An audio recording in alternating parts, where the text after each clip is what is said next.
Welcome to this back-to-school session of the Wisconsin School Leadership Academy. The purpose of today's session is to allow your team to reflect and refine the improvement goals that it identified during the June Summer Conference, and also provide time for your team to discuss how we'll implement those goals in the coming year. And finally, it will provide time for you to meet and share information with a team or other teams from your region. But before we get started with today's agenda, let's reflect on the time we spent together in June at Monona Terrace at the Wisconsin School Leadership Academy's Summer Conference.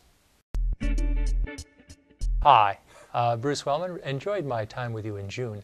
Just to recall that we really looked initially at 7 premises for group development. So how do we see the potential in our groups and craft meaningful learning experiences with groups, and to see that group work is our work, not what keeps us from our work. Towards that end then, a very important concept, which is the notion of stances along a continuum of interaction. And those stances of facilitating, collaborating, and presenting are all organized by the frame that the group leader sets, so the need for framing. And so as we frame the group's tasks, then we need to really work at balancing those tasks with the relationships in the group and also with a good process toolkit. And so I hope you've recalled, and we'll have a chance to try out a number of the tools that we tried.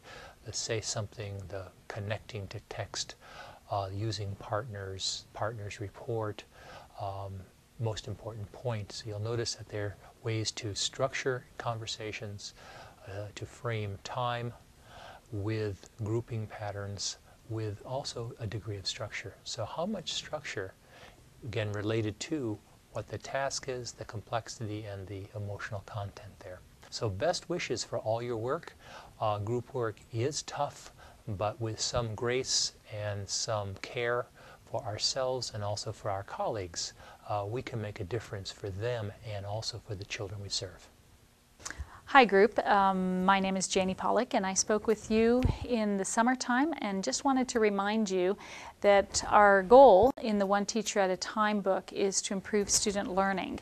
And the research shows that if you do want to improve student learning today in 2007, that we should probably take a look at our teaching strategies. Teachers who move the bump or mind the curve or actually get gains in student achievement differently than other teachers are ones who employ what we call the Big Four. And the Big Four includes having a good set of learning targets and planning your instruction to them, planning your assessment to those targets, and of course the keystone is to score the student performances back to those benchmarks and give the students that information. Over time then you can look at the trends and give students better feedback so they can improve their performances. Generally this happens one teacher at a time, but when a lot of teachers get together it becomes a school that improves. So good luck and have a great session. Hi, my name is Rick Smith, and I just finished a keynote and a breakout session here at the conference. And my focus really was on classroom management and motivating kids. And basic foundations would be assuming the best about kids, that they really want to be here and they want to learn behavior.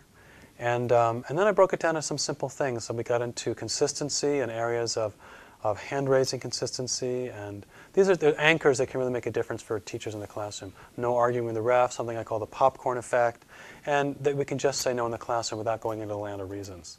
We transitioned into those positive assumptions and then into procedures, and I focused a lot on nonverbal procedures of visuals and rubrics, sound signals, hand signals, music for transitions. And then I talked a little bit about strategies for getting kids to participate in class discussions. We did 5 of those, including 8 raised hands and class consultant and I don't know yet, which you may remember from the session. And then the 2x10 strategy for positive connections, 85% improvement in classroom management for the one kid when you have that 2-minute conversation, 2 minutes a day, 10 days in a row, that's positive and personal. The kid just relaxes and stays focused. So that was the first session. The second session I shared 60 to 80 strategies what to do to break up a lecture.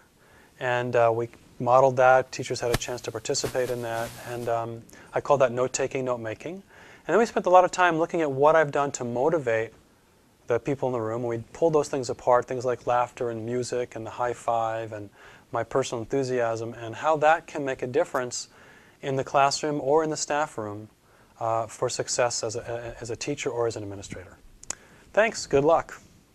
My name is Leonard Sachs. I'm a medical doctor and a psychologist, and I had the privilege of speaking here in Madison at for the Association of Wisconsin School Administrators. So can I summarize the main points of what we talked about today? Probably not, because one of the key points I was trying to communicate is that there's a lot of complexity when you talk about gender differences. It's not the case that all girls are one way and all boys are another way. There's a lot of nuance and subtlety that needs to be communicated. But having said that, there are some very profound and important differences in how girls and boys see, how they hear, and how the brain develops. And if teachers understand those differences, then they can break down gender stereotypes. If teachers don't understand those hardwired sex differences, then unfortunately they are more likely to reinforce gender stereotypes, end up with classrooms where the girls think geometry is tough and boys think poetry is stupid. We all left this summer conference in June with some great ideas to improve student learning. Today's session is a great time to refocus on how we're going to achieve those goals in the coming school year. From 9:20 to 10:30, meet with your team to review and refine your goals and discuss how you will accomplish your goals. After a 10-minute break, we will come back, and from 10:40 until 11:30, each team should report on its goals and implementation strategies. This time is meant to allow teams to learn from one another. Enjoy the day, and best of luck in the coming year. And remember these important dates for the Wisconsin School Leadership Academy.